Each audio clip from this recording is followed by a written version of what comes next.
रहिएगा। तो देखिएगा दोस्तों, पहला क्वेश्चन है, मोस्ट इंपॉर्टेंट क्वेश्चन है और हमेशा दोस्तों ये प्रश्न पूछा जाता है। प्रश्न है, मानव शरीर में पाचन का अधिकांश भाग किस अंग में संपन्न होता है?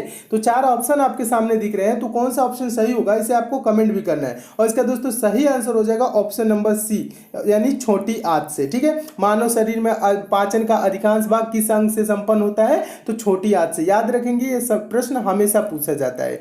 नेक्स्ट क्वेश्चन देखिए, दूसरा क्वेश्चन भी मोस्ट इंपॉर्टेंट है। प्रश्न है, लार में कौन सा एंजाइम पाया जाता है? प्रश्न क्या है दोस्तों? प्रश्न है, लार में कौन सा एंजाइम पाया जाता है? और यह प्रश्न मोस्ट इंपॉर्टेंट है, हमेशा पूछा जाने वाला प्रश्न है। तो दोस्तों इसका आंसर हो जाएगा ऑप्शन नंबर बी सही हो जाएगा। लार में पाया जाने वाला एंजाइम कौन सा है दोस्तों? टाइलिन है। ठीक है, टाइलिन याद रखेंगे। लार में कौन सा एंजाइम पाया जाता है? टाइलिन। नेक्स्ट क्वेश्चन देखिएगा, अगला क्वेश्चन भी बहुत बार पूछा जा चुका है। प्रश्न है, टीबिया नामक हड्डी किसमें पाई जाती है? तो आंसर हो जाएगा ऑप्शन नंबर बी, टांग में। टीबिया नामक हड्डी किसमें पाई जाती है? टांग में, यानी पैर में पाई जाती है।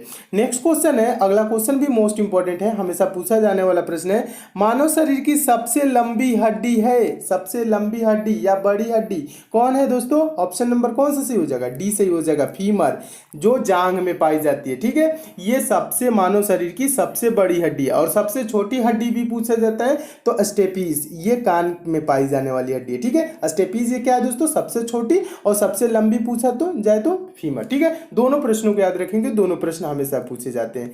नेक्स्ट क्वेश्चन देखिएगा, अगला क्वेश्चन भी इंपॉर्टेंट है, हमेशा पूछा जाने वाला प्रश्न है। प्रश्न है, मानव की पाचन नली लगभग कितने फीट लंबी होती है? मानव की पाचन नली लगभग कितने फीट लंबी होती है? चारों ऑप्शन आपके सामने है, आप कमेंट भी इसे करेंगे। और इसका आंसर हो जाएगा ऑप्शन नंबर डी सही हो जाएगा, 32 फीट लंबी होती है। मानव की पाचन नली लगभग 32 फीट लंबी होती है। याद रखेंगे, बहुत बार पूछा गया प्रश्न है। अगला क्वेश्चन देखिए, छठा प्रश्न भी इंपॉर्टेंट है। प्रश्न है, लार किसके पाचन में सहायक होती है? लार किसके पाचन में सहायक होती है? तो इसका दोस्तों आंसर हो जाएगा ऑप्शन नंबर बी, स्टार्च के पाचन में सहायक होती है। नेक्स्ट क्वेश्चन है, सातवां क्वेश्चन, मोस्ट इंपॉर्टेंट क्वेश्चन। मनुष्य के जीवन काल में कितने दांत 2 बार विकसित होते हैं? बहुत बार पूछा गया प्रश्न है, कितने दांत 2 बार विकसित होते हैं? तो इसका आंसर हो जाएगा ऑप्शन नंबर सी, कुल 20 दांत। 20 दांत दोस्तों मानव शरीर में, यानी मनुष्य के जीवन काल में 2 बार विकसित होते हैं। यानी कि मनुष्य के जीवन काल में कितने दांत 2 बार विकसित होते हैं? आंसर क्या होगा? 20 दांत। ठीक है, इसे याद रखेंगे, बहुत बार पूछा गया प्रश्न है। नेक्स्ट क्वेश्चन देखिएगा, सारे क्वेश्चन दोस्तों मानव शरीर से है, यानी मानव शरीर क्रिया विज्ञान से रिलेटेड है।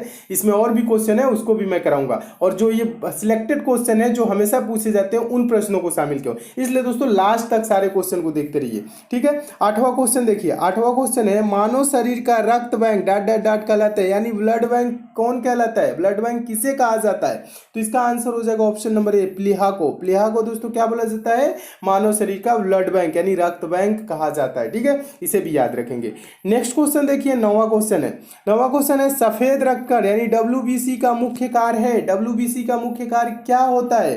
तो आंसर हो जाएगा कौन सा? चारों ऑप्शन को पढ़ेंगे तो ऑप्शन नंबर सी सही हो जाएगा, रोग प्रतिरोधक क्षमता धारण करना। रोग प्रतिरोधक क्षमता धारण करना डब्ल्यूबीसी का मुख्य कार्य होता है।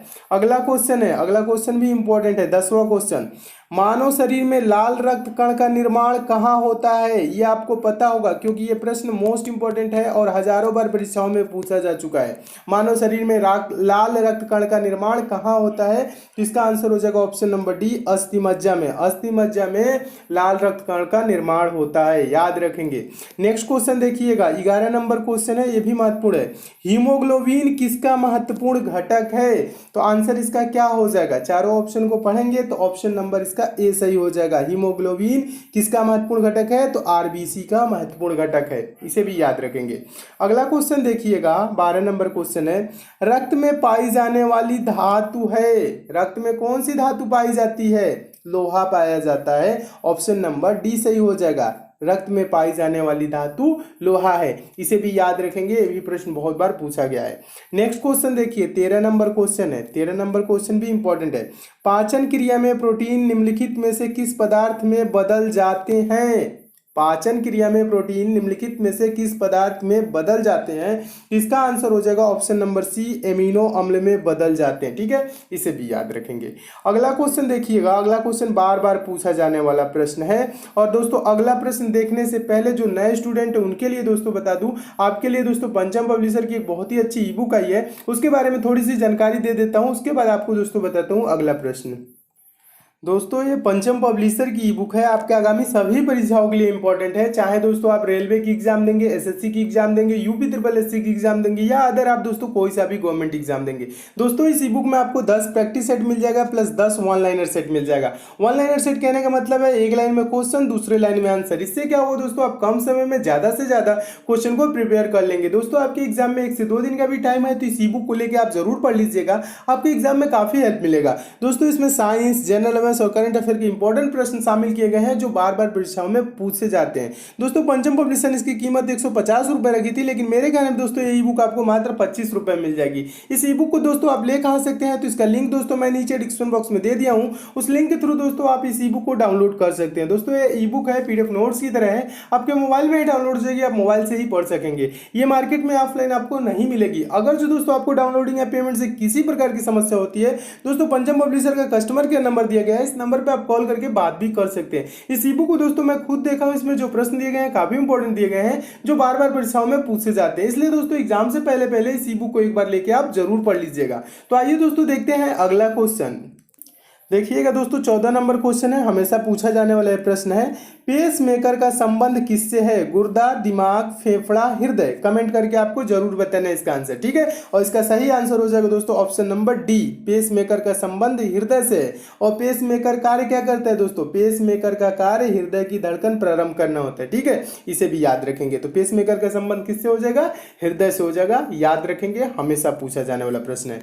नेक्स्ट क्वेश्चन देखिएगा, बार बार ये भी पूछा जाने वाला प्रश्न है, सोते समय रक्तदाब में क्या परिवर्तन होता है? बढ़ता है, घटता है, पहले घटता है फिर बढ़ता है, पहले जैसा रहता है। इसका सही आंसर क्या होगा? ऑप्शन नंबर कौन सा सही हो जाएगा? बी सही हो जाएगा। सोते समय रक्तदाब घटता है। ठीक है, ब्लड प्रेशर क्या होता है? कम होता है, घटता है। ठीक है, इसे भी याद रखेंगे। नेक्स्ट क्वेश्चन देखिए, 16 नंबर क्वेश्चन है। 16 number question most important question है। मनुष्य के शरीर में हृदय को एक बार धड़कने के लिए कितना समय लगता है? इससे रिलेटेड 2 प्रश्न आते हैं कि 1 मिनट में मनुष्य का हृदय कितनी बार धड़कता है, तो कुल दोस्तों 72 बार धड़कता है। अब ये पूछ रहा है एक बार धड़कने में कितना समय लेगा, तो बताइए 1 मिनट में 60 सेकंड होते हैं और 60 सेकंड में 72 बार धड़कता है, तो एक बार धड़कने में क्या होगा? 1 सेकंड से भी कम समय, 1 सेकंड से कौन सा, यानी 0.8 सेकंड, ये आंसर हो जाएगा। ठीक है, कहने का मतलब है 60 सेकंड बटा 72 बार। ठीक है, इसे करेंगे तो क्या आएगा? 0.88 ऐसे करके आएगा। ठीक है, तो ये क्या हो जाएगा दोस्तों? ये 0.8 सेकंड याद रखेंगे। मनुष्य के शरीर में हृदय को एक बार धड़कने में कितना समय लगता है? 0.8 सेकंड। ठीक है, 1 मिनट में 72 बार। ठीक है, ये भी याद रखेंगे। अगला क्वेश्चन देखिएगा, अगला क्वेश्चन भी इंपॉर्टेंट है। प्रश्न है, प्रोटीन का पाचन कहां से प्रारंभ होता है? तो इसका आंसर हो जाएगा ऑप्शन नंबर डी, उदर से। प्रोटीन का पाचन कहां से प्रारंभ होता है? तो उदर से प्रारंभ होता है। नेक्स्ट क्वेश्चन देखिएगा, next question 18 number question, most important question, हमेशा पूछा जाने वाला प्रश्न, ये बहुत बार परीक्षा में पूछा गया प्रश्न है। मानव मस्तिष्क में बुद्धि का केंद्र है, बुद्धि का केंद्र कौन है? इसका आंसर कौन सा हो जाएगा? ऑप्शन नंबर बी सही हो जाएगा, सेरेब्रम। ठीक है, सेरेब्रम क्या होता है दोस्तों? मानव मस्तिष्क में बुद्धि का केंद्र है। ठीक है, इसे भी याद रखेंगे। अगला क्वेश्चन देखिएगा, अगला क्वेश्चन भी पूछा गया प्रश्न है, मूत्र का पीला रंग किसकी मौजूदगी के कारण होता है? मूत्र का पीला रंग किसकी मौजूदगी के कारण होता है? तो इसका आंसर क्या हो जाएगा? ऑप्शन नंबर कौन सा सही हो जाएगा? ऑप्शन नंबर डी सही हो जाएगा, यूरोक्रोम। ठीक है, यूरोक्रोम के कारण मूत्र का पीला रंग होता है। ठीक है, इसे भी याद रखेंगे। 20वां क्वेश्चन देखिएगा, 20वां क्वेश्चन भी इंपॉर्टेंट है। 20वां क्वेश्चन है, मानव शरीर में सबसे छोटी अंतःस्रावी ग्रंथि कौन सी है? मानव शरीर में सबसे छोटी अंतःस्रावी ग्रंथि पूछ रहा है, तो इसका आंसर क्या होगा? ऑप्शन नंबर कौन सा सही हो जाएगा? सी सही हो जाएगा, पीयूष ग्रंथि। मानव शरीर में सबसे छोटी अंतःस्रावी ग्रंथि पीयूष ग्रंथि है। नेक्स्ट क्वेश्चन देखिएगा, अगला क्वेश्चन भी इंपॉर्टेंट है। प्रश्न है, मानव शरीर में सबसे बड़ी अंतःस्रावी ग्रंथि है, यानी अंतःस्रावी ग्रंथि कौन सी है? सबसे छोटी ग्रंथि पीयूष ग्रंथि थी, ठीक है। और ये पूछ कह रहा है दोस्तों मानव शरीर में सबसे बड़ी अंतःस्रावी ग्रंथि कौन सी है? तो इसका आंसर क्या हो जाएगा? ऑप्शन नंबर कौन सा सही हो जाएगा? कमेंट भी करना है। ऑप्शन नंबर ए सही हो जाएगा, थायराइड। मानव शरीर में सबसे बड़ी अंतःस्रावी ग्रंथि थायराइड ग्रंथि है। इसे भी याद रखेंगे, ये भी बहुत बार पूछा गया प्रश्न है। नेक्स्ट क्वेश्चन देखिए, अगला क्वेश्चन है पीनियल ग्रंथि कहाँ स्थित होती है? तो इसका आंसर हो जाएगा ऑप्शन नंबर बी, मस्तिष्क में, ठीक है। पीनियल ग्रंथि मस्तिष्क में स्थित होती है, इसे भी याद रखेंगे। नेक्स्ट क्वेश्चन देखिए दोस्तों, ये सब प्रश्न आपको अच्छे लग रहे हैं तो वीडियो को लाइक जरूर कीजिएगा, ठीक है। देखिएगा 23वां क्वेश्चन है। और दोस्तों इन सब प्रश्नों की पीडीएफ चाहिए तो टेलीग्राम को भी आप ज्वाइन कर लीजिएगा। टेलीग्राम का लिंक नीचे डिस्क्रिप्शन बॉक्स में है, जहां पे दोस्तों मैं समय समय पे पीडीएफ भी प्रोवाइड कराता रहता हूँ। सारे वीडियो की लिंक भी आपको वहां से मिल जाएगी, तो टेलीग्राम को आप जरूर ज्वाइन कर लीजिए। देखिए क्वेश्चन है मानव शरीर की किस ग्रंथि को मास्टर ग्रंथि कहा जाता है? मास्टर ग्रंथि हमेशा पूछा जाता है, किस ग्रंथि को मास्टर ग्रंथि कहा जाता है? तो इसका आंसर हो जाएगा ऑप्शन नंबर सी सही हो जाएगा। पीयूष ग्रंथि को दोस्तों मास्टर ग्रंथि कहा जाता है। इसे भी दोस्तों याद रखेंगे हमेशा, क्योंकि हमेशा पूछा जाने वाला ये प्रश्न है, हमेशा के लिए याद रखेंगे। नेक्स्ट क्वेश्चन देखिएगा, 24 नंबर क्वेश्चन है। 24 नंबर क्वेश्चन भी इंपॉर्टेंट है। क्वेश्चन है बच्चों का लिंग निर्धारण किसके गुणसूत्र से होता है? पिता के, माता पिता दोनों, किसी के द्वारा नहीं। तो इसका आंसर हो जाएगा ऑप्शन नंबर ए, पिता के। बच्चों का लिंग निर्धारण किसके गुणसूत्र से होता है? तो पिता के गुणसूत्र से, ठीक है। इसे भी याद रखेंगे। अगला क्वेश्चन देखिएगा, बहुत बार परीक्षाओं में पूछा गया प्रश्न है। प्रश्न है पिट्यूटरी ग्रंथि कहाँ स्थित होती है?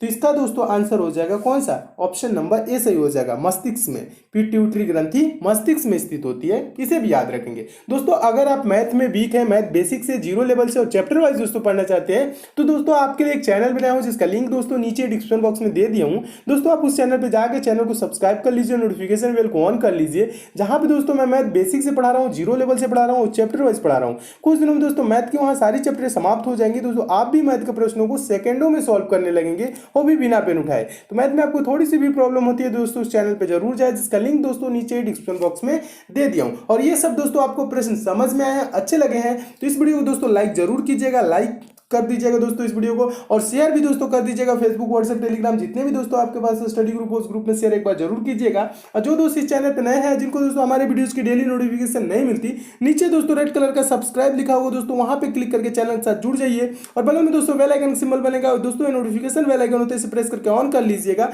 ताकि आपको डेली सारे वीडियोस की नोटिफिकेशन मिले। तो दोस्तों सब्सक्राइब और बेल आइकन पे प्रेस जरूर कीजिएगा। तो मिलते हैं दोस्तों अगले वीडियो में और भी इंपॉर्टेंट प्रश्नों के साथ, तब तक के लिए दोस्तों धन्यवाद।